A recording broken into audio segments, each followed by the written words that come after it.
नमस्कार, ये आकाशवाणी शिमला है। अब आप पूनम शर्मा से प्रादेशिक समाचार सुनिए। मुख्यमंत्री सुखविंदर सिंह सुक्खू ने कहा है कि राज्य सरकार पर्यावरण के साथ संतुलन बनाए रखते हुए सतत विकास हासिल करने के लिए प्रतिबद्ध है। उन्होंने प्रदेश के 2 औद्योगिक शहरों परवाणु और कालाअंब को स्वच्छ वायु सर्वेक्षण 2023 का राष्ट्रीय पुरस्कार मिलने पर प्रदेशवासियों को बधाई दी है। मुख्यमंत्री ने कहा कि ये पुरस्कार जिम्मेदार और पर्यावरण के प्रति जागरूक पर्यटन, स्थानीय समुदायों के सहयोग और सरकारी एजेंसियों के साझे प्रयासों के कारण संभव हो सका है। सुखविंदर सिंह सुक्खू ने कहा कि राज्य सरकार ने सभी हितधारकों के सहयोग से 31 मार्च 2026 तक हिमाचल को हरित ऊर्जा राज्य के रूप में विकसित करने का लक्ष्य निर्धारित किया है। उन्होंने कहा कि प्रदेश में निरंतर जीवाश्म ईंधन पर अपनी निर्भरता कम करते हुए ई वाहनों के उपयोग को बढ़ावा दिया जा रहा है।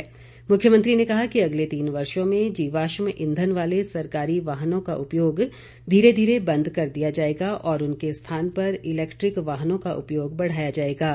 इसके अलावा राज्य सरकार ई बसों, ई ट्रकों और ई टैक्सी की खरीद पर 50% सब्सिडी प्रदान कर रही है।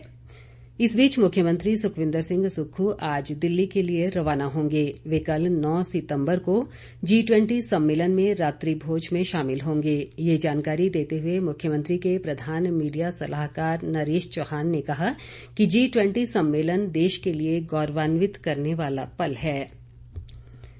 कृषि व पशुपालन मंत्री चंद्र कुमार ने कहा है कि प्रदेश में इस बार बरसात से हुए भारी नुकसान के कारण भूमिहीन और क्षतिग्रस्त मकानों के परिवारों को दोबारा बसाने के लिए प्रदेश सरकार प्रयासरत है।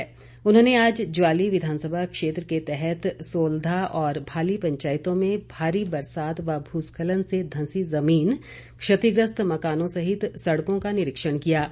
चंद्र कुमार ने प्रभावित परिवारों से मिलकर उनका हाल जाना और उन्हें राज्य सरकार की तरफ से हर संभव मदद का भरोसा दिया। बाद में सोलधा में लोगों को संबोधित करते हुए कृषि मंत्री ने कहा कि सरकार लोगों को राहत व पुनर्वास सुनिश्चित बनाने के लिए पूरी तत्परता के साथ कार्य कर रही है। उन्होंने बताया कि प्रदेश सरकार प्रभावितों को राहत राशि देने के साथ ही भूमिहीन हुए परिवारों को भूमि आवंटन करने की दिशा में तेजी से कार्य कर रही है।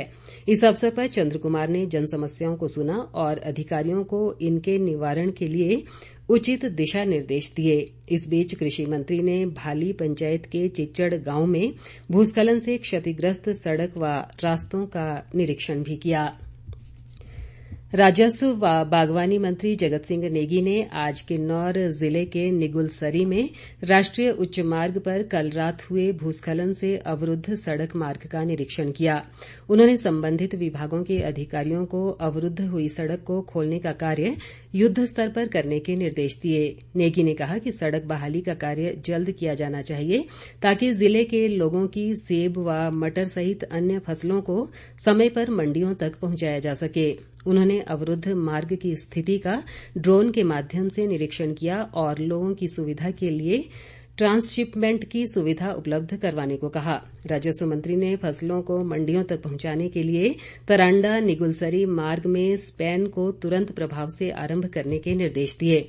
उन्होंने लोगों की सुरक्षा के लिए सोल्डिंग में आवाजाही रोकने और पैदल यात्रियों के लिए खाने का उचित प्रबंध करने को भी कहा।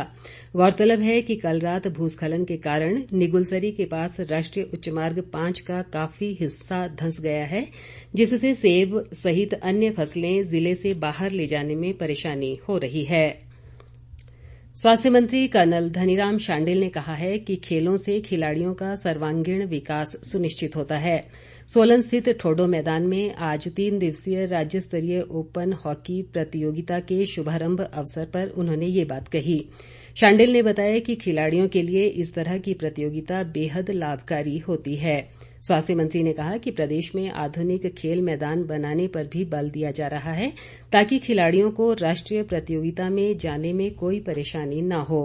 उन्होंने खिलाड़ियों से आग्रह किया कि वे अपने युवा साथियों को नशे से दूर रखने में निर्णायक भूमिका निभाएं।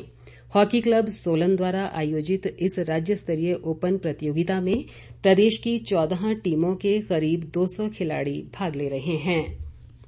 मुख्य संसदीय सचिव किशोरी लाल ने कांगड़ा जिला के छोटा भंगाल क्षेत्र की मुल्थान पंचायत में 19 लाख रुपए की योजनाओं का आज लोकार्पण किया।